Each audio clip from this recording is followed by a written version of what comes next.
राजा भैया को किसी आस पड़ोस के मुसलमान से तकलीफ रहा होगा तो उसके लिए 30 करोड़ मुसलमान से दंगा करवाइएगा, ये कोई बात थोड़ी हुआ। ऐसा उल्टा पुल्टा भाषण देते हैं। तो एक बात समझ लिए, मान लिया जाए कि हम कुछ नहीं कहेंगे तो ऊपर वाला आपको कब तक बर्दाश्त करेगा? पेट्रोल कितना दिन मुतेगा? मानते हैं कि पहले जो सभी मुसलमान थे वो हिंदू थे। इन लोगों का काम क्या रहता है? हमेशा लफड़ा कराना, दंगा कराना। ये नफरत की राजनीति कब तक चलेगा? हिंदू विचारधारा जो है वो कहीं ना कहीं सिर्फ अपने बाल बच्चों का फायदा देखता है। तो हिंदू हिंदू करके क्या गरीब के बेटा को मार दीजिएगा? आप धर्म की बात करते हैं, खटने वाले को दुगो रोटी से मुलाकात नहीं होने देते हैं। जाति का भेदभाव सिर्फ जमीन पर है। अपर लेवल पे जैसे आइएगा, सब मिश्रा, दुबे, चौमे, शर्मा, शुक्ला, सिवारी या मुसलमान, एसटी, ओबीसी, वहाँ कोई भेदभाव नहीं। आपके पास अगर मालदार है तो आपके ऊपर कोई भेदभाव नहीं करेगा। अगर आप गरीब हैं, ब्राह्मणों हैं, तो आपको बढ़िया से नहीं ताकेगा। कोई मुसलमान ऐसा है जिससे आपको तकलीफ हुआ है तो उसके लिए आप सारे मुसलमान को टारगेट मत कीजिए। अगर हिंदू होने से कोई फायदा होता तो नेपाल में पिछले 3000 साल से हिंदू राष्ट्र रहा है, तो नेपाल को आप अमेरिका बना देते, कहाँ दिक्कत था? बाहुबली विधायक राजा भैया का बयान आता है, वो साफ तौर पे वो कहते हैं कि जो कायर थे, जो डरपोक थे, जो डर गए वो अपना धर्म बदल लिए, लेकिन जो सच्चे थे, जो वीर थे, उन्होंने कभी धर्म नहीं बदला। और ख़ास तौर पे कहीं ना कहीं वह मुसलमानों को टारगेट करते हुए नजर आए। तो देखिए, इसी मुद्दे को लेकर एक आम मुसलमान हैं हमारे साथ, इनका परिचय भी लेंगे और इनसे जानेंगे कि इस बयान को लेकर ये क्या सोचते हैं। मुसलमानों के प्रति इस तरह से बयान, मुसलमानों को लेकर क्यों इस तरह से बयान जो है समय समय पर दी जाती है। पहले अपना परिचय दीजिए। जी, मेरा नाम सऊद आलम है। अच्छा, राजा भैया का जिस तरह से बयान आया कि जो कायर थे, जो डरपोक थे, वह धर्म परिवर्तन कर लिए, जो वीर थे वही आज हिंदू हैं, धर्म नहीं परिवर्तन किए। मेरा कहने का मतलब ये है कि अभी जैसे कौन सा मुगलिया का हुकूमत है, 70 साल से तो हिंदू लोग ही हुकूमत में हैं। तो अब अगर वो लोग डर से धर्म बदलते तो अभी अपना चेंज कर लेते। तो राजा भैया की इस बात से हम सहमत नहीं। राजा भैया चाहते हैं कि बहुत बड़ी आबादी अगर मेरे साथ हो तो उसके लिए वो जो है ना, सबसे पहले अपने आप को ये कहना शुरू, हम भारतीय एक हैं, हम इंडियंस एक हैं, हम हिंदुस्तानी एक हैं। तो जैसे ही हम हिंदुस्तानी बोलेंगे तो उसको हिंदू, मुस्लिम, सिख, ईसाई करने से मुक्त हो जाएंगे, सबका समर्थन उनके साथ चला जाएगा। हम हिंदू एक हैं तो बहुत सा एसटी है, ओबीसी है, ये सब अनुच्छेद 41, 42, 40 के तहत वो लोग हिंदू नहीं है, तो वो लोग कट ना जाएंगे। जैसे हिंदुस्तानी बोलेंगे तो हम उनके साथ हो जाएंगे, मुसलमान भी उनके साथ हो जाएगा कि हम भी हिंदुस्तानी हैं। हिंदुस्तानी बोलेंगे तो एससी एसटी मुसलमान भी एक साथ, सब एक साथ। जैसे हिंदुस्तानी का लफ्ज़ यूज़ करेंगे, भारतीय का लफ्ज़ यूज़ करेंगे, इंडियन का लफ्ज़ यूज़ करेंगे तो उनको, उनका वोट बैंक अपने आप फ्लक्चुएट कर जाएगा। जैसे ही हिंदू हिंदू का आलापेंगे तो जो माना जाए, कुछ लोग यहाँ पढ़े लिखे नहीं, हो सकता उनके बातों में आ जाए, लेकिन जो पढ़े लिखे लोग हैं वो जोड़ेंगे ना कि हिंदू विचारधारा से आप क्या देना चाहते हैं समाज को। आप हिंदू विचारधारा जो है वो कहीं ना कहीं सिर्फ अपने बाल बच्चों का फायदा देखता है। धर्म जो है ना वो दया सिखाता है, और आप जो है अपने बच्चे, धर्म कहता है गरीब को दान दो। हर धर्म कहता है गरीब को, कोई भी धर्म हो, हाँ, कोई भी धर्म हो, किसी धर्म से, सनातन हो, ईसाईयत हो, बौद्ध हो, इस्लाम हो। इस्लाम कहता है 100 रुपया में 2.5 रुपया, 100 टका में 2.5 रुपया जो है गरीब को दान दो। सनातन कहता है 100 रुपया में 10 टका गरीब को दान दो। तो उस हिसाब से अंबानी के पास 20 लाख करोड़ है तो 10 टका निकाल के देख लीजिए। 95 अरबपति है, 2,64,000 करोड़पति है। इन लोग का निकाल करके और फिर 25 लाख करोड़ रुपया मंदिर में दान का पैसा जमा है, उसके हिसाब से सोना जमा है। वो सब हिंदू जिनको हिंदू मानते हैं उनको मूड़ी पर बांट के दे दिए। 20-25 लाख रुपया पर मूड़ी पड़ेगा, तब ना मानेंगे आप हिंदू के हितैषी है। हिंदू से मतलब क्या समझते हैं आप? अपने बेटा अमेरिका, लंदन में पढ़ेगा और गरीब के बेटा को बहला फुसला के जंगल भेज देगा। हर 4 साल में 5 लाख लड़का को जंगल भेजते हैं, लौट के 5,000 आता है। क्यों? वहाँ लॉजिंग, फूडिंग, मेडिसिन नहीं होता। और जब इस तरह का धर्म का काम कीजिएगा तो हो सकता है कि आप रामायण कहीं ना कहीं पढ़े हो। अच्छा, इस बात को आप फिर से दोहराइए। आप बोल रहे हैं कि 5 लाख लोग बाहर जाते हैं और 5,000 लौट कर आते हैं। हर 4 से 5 साल में कुंभ के मेला में जो बाबा लोग आते हैं वो जाते हैं 5 लाख, आते हैं 5,000। क्यों? वहाँ लॉजिंग, फूडिंग, मेडिसिन कोई इंतजाम नहीं है, वो लोग मर जाते हैं। अगर इतना अच्छा बात है, ये पॉलिसी इनके पास कहाँ से आई? ये पॉलिसी रामायण का है कि राम जी प्रबल दावेदार थे गद्दी के। भरत की माता चाहती थी कि मेरा बेटा बैठे गद्दी पर। भरत के रहते हुए, राम के रहते हुए नहीं होगा, तो राम जी वनवास गए हैं। तो रामायण के हिसाब से 3 आदमी वनवास में है, और जमीन पर आपका हर 4 साल में 5 लाख जाता है और लौट के 5,000 आता है। तो हिंदू हिंदू करके क्या गरीब के बेटा को मार दीजिएगा? आप धर्म की बात करते हैं, खटने वाले को दुगो रोटी से मुलाकात नहीं होने देते हैं। 600 रुपया लेबर को देते हैं, महीना में 15 दिन कामें देते हैं।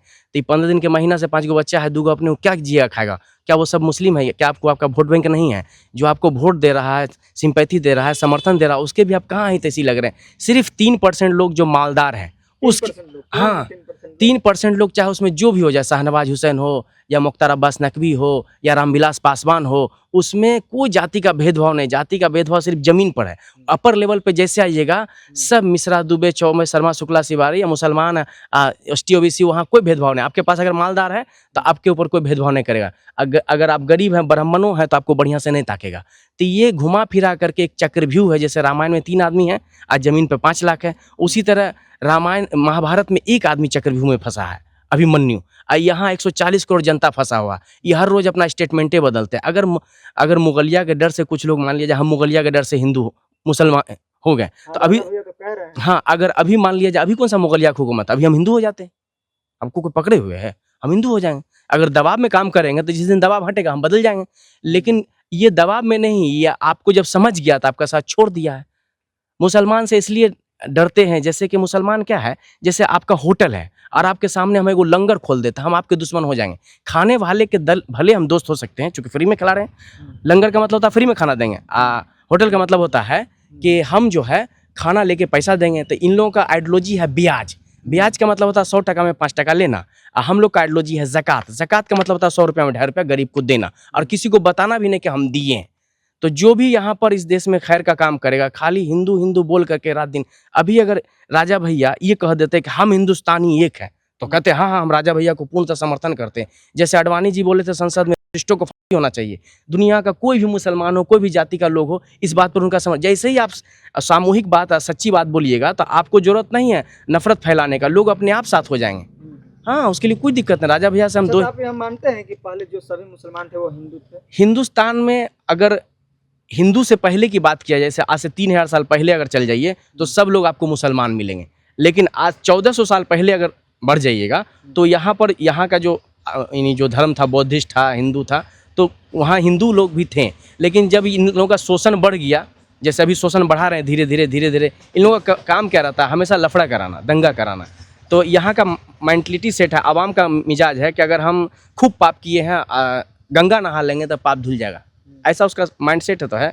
और पॉलिटिशियन का है कि अगर हम कुछ काम नहीं किए हैं और दंगा करा देंगे तो सारा नाकामी धुल जाएगा। तो सारा पाप आवाम का गंगा में, और पॉलिटिशियन का सारा नाकामी दंगा में धो के एकदम पवित्र होने का रास्ता निकाल रहे हैं। इसलिए इस तरह से भावनाएं भड़काते हैं। अगर आप ये हिंदू मुस्लिम से हट करके रोटी पर आके बात कीजिए तो हम भी आपको अपना वोट देंगे। रोटी का समस्या कहाँ नहीं बोलते हैं, हर लोग यहाँ 1000 लोग डेली भूख से मर रहा है, तो उस पर कभी बात कीजिए ना जी। यहाँ इलाज का व्यवस्था ठीक नहीं, उस पर बात की। 2026 में जी रहे हैं और 1920 जैसा सुख सुविधा देश में रखे हुए हैं। जापान 1965 में बुलेट ट्रेन बनाया था, आज 2026 तक में कहाँ ना लाइन अप कर लिए हैं। 70 साल से तो राज कर ही रहे हैं। नेपाल वाला और अगर हिंदू होने से कोई फायदा होता तो नेपाल में पिछले 3000 साल से हिंदू राष्ट्र रहा है, तो नेपाल को आप अमेरिका बना देते, कहाँ दिक्कत था। नेपाल में इन लोगों का डिमांड 3 चीज़ है, हमको ज़मीन चाहिए, हुकूमत चाहिए और आपकी बहू बेटी चाहिए। अगर 3 चीज़ दे दिया तो फिर हम आपको एक चीज़ देते, जाइए आप पूरी दुनिया में जहाँ दिल करे चौकीदारी करके कमाइए, खाइए, 2 साल में आप घर भी आइए। तो यहाँ का लोग अभी तक ज़मीन दिया है, हुकूमत दिया है, बहू बेटी अपना फ्री नहीं किया। इसीलिए यहाँ जो है देखिएगा कि बिला नागा जो है डेली 1.5-2 लाख लड़की का हो रहा है। ये बात आप मेरे कहीं ना कहीं सब नेता लोग हैं, सभी लोग उन लोग के जो हुक्मरान हैं, जो उसके हितैषी हैं, वो करके उसके ऊपर कोई कार्रवाई नहीं होता, चूँकि कानून पर उनका दबाव है, कोर्ट उनके दबाव में है, थाना उनके दबाव में, राज है। तो आप ऐसा कीजिएगा, राम जी की बात करते हैं तो राम जी को जहाँ तक हम समझते हैं कि राम जी जो है अपने पत्नी के अलावा किसी को पलट के नहीं देखें। तो राम आपके नाम में नहीं, राम आप अपने चरित्र में दिखाइए, तब लोग फैन होंगे। मुंह से राम राम कीजिएगा, चरित्र जो है रावण से भी बदतर रखिएगा। रावण जो है ना वो शिव भक्त था, कैलाश पर्वत उठाया था, दशानंद था, सिर्फ स्त्री को उठाया था। इसी पॉइंट पे राम जी ने उसको 2 बार समझाया, तीसरा बार उसको मार दिया। ये मेरा बात नहीं, रामायण का है कि आपको समझाएंगे सिर्फ उठाने पर। और यहाँ अभी जो लोग जो है 10,000 5,000 कम से कम 400-500 करके बैठा है, तो कम से कम उस पर कानूनी कार्रवाई तो करके दिखा दीजिए राजा भैया। हम राजा भैया से कहते हैं कि जो लोग कर रहा है उस पर बाहुबली विधायक है, बाहुबली विधायक है, तो जिन लोगों का हो रहा है उसको इंसाफ दिला के दिखाइए। आप बाहुबली है तो अपने बाहुबल का सदुपयोग कीजिएगा ना, कि दुरुपयोग कीजिएगा।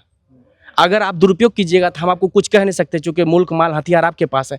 लेकिन एक शक्ति है जो जमीन को बिछाया है, आसमान को ताना है, पहाड़ को गाड़ा है, बीर के कतरे से आप जैसा राजा भैया जैसा 8 अरब इंसान बनाया है। जब उसका एक झाड़ू पड़ेगा, तो कोरोना काल में देखे थे 5 लाख लाश गंगा में बहा था, 1 करोड़ लाश गिरा था, उस 5 लाख को चिल नोच के खाया था। आप किसी पे केस भी नहीं कर सकते।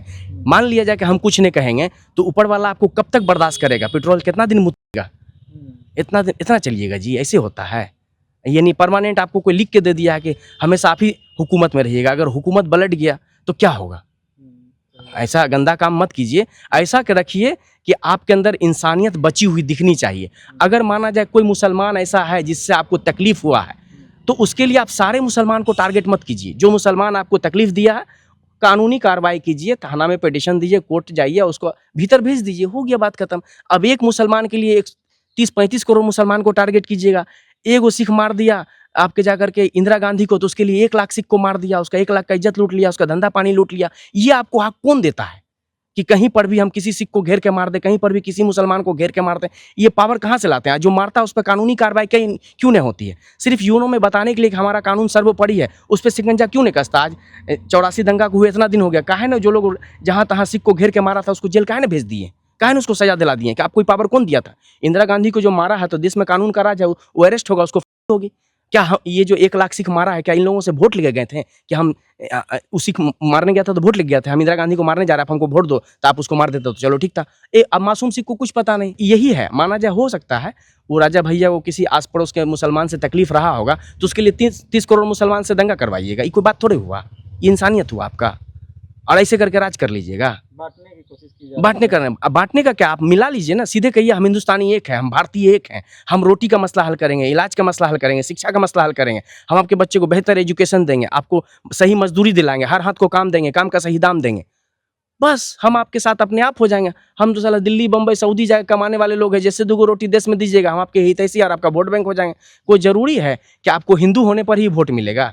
ये नफरत की राजनीति कब तक चलेगा? आज एजुकेशन आ रहा है, पहले 3000 साल वाला बात तो है नहीं कि आप हमेशा बेवकूफ़ बनाते रहिए। जो लोग पढ़ लिख लिया वो तो आपको जोड़ेगा ना जी, और जोड़ेगा तो पकड़ेगा ना। कि आप गरीब के बेटा जो है हर साल सरस्वती दुर्गा भसान में जो है हर जिला में 4 ठो डूब के मरता है, तो कितना जिला है उसे मल्टीप्लाई करके देख लीजिए। अगर वो मर गया है 13 से 16 साल का लड़का, तो उसके घर परिवार को 10 लाख रुपया दे काहे नहीं देते? मंदिर में जो 25 लाख करोड़ रुपया है, किसी का बाप रिक्शा चला कमाया है, गरीब का दान दिया हुआ पैसा उसको 10 लाख दीजिए सहानुभूति में, तो काहे नहीं देते हैं? इतना बड़ा कैपिटल को जो है जाम करके रखे हुए हैं, और आवाम जो है जमीन हुकूमत बिजनेस दान का पैसा नहीं देखे, उसके लिए जो है आप ऐसा उल्टा पुल्टा भाषण देते हैं। तो एक बात समझ लिए, अगर आप बहुत ज़्यादा गलत कीजिएगा और गलत का समर्थन दीजिएगा, तो जो लोग गलत का समर्थन दे रहे थे, मिसाल के तौर पर रामायण को ही ले लेते हैं, जो लोग रावण का साथ दे रहे थे, मेघनाथ, कुंभकर्ण, खरदूषण, मकराक्ष, देवांतक, निरांतक, अतिकाय, ये मुफ्त में मारा गया है। चूँकि अधर्मी जो है ऐसा व्यवस्था सेटिंग करता है कि फ़ायदा सिर्फ उसको होता है और नुकसान सिर्फ इसको होता है। जिसको जो गलत कर रहा है उसको नुकसान होगा नहीं, और फ़ायदा जो समर्थक है उसको होगा नहीं।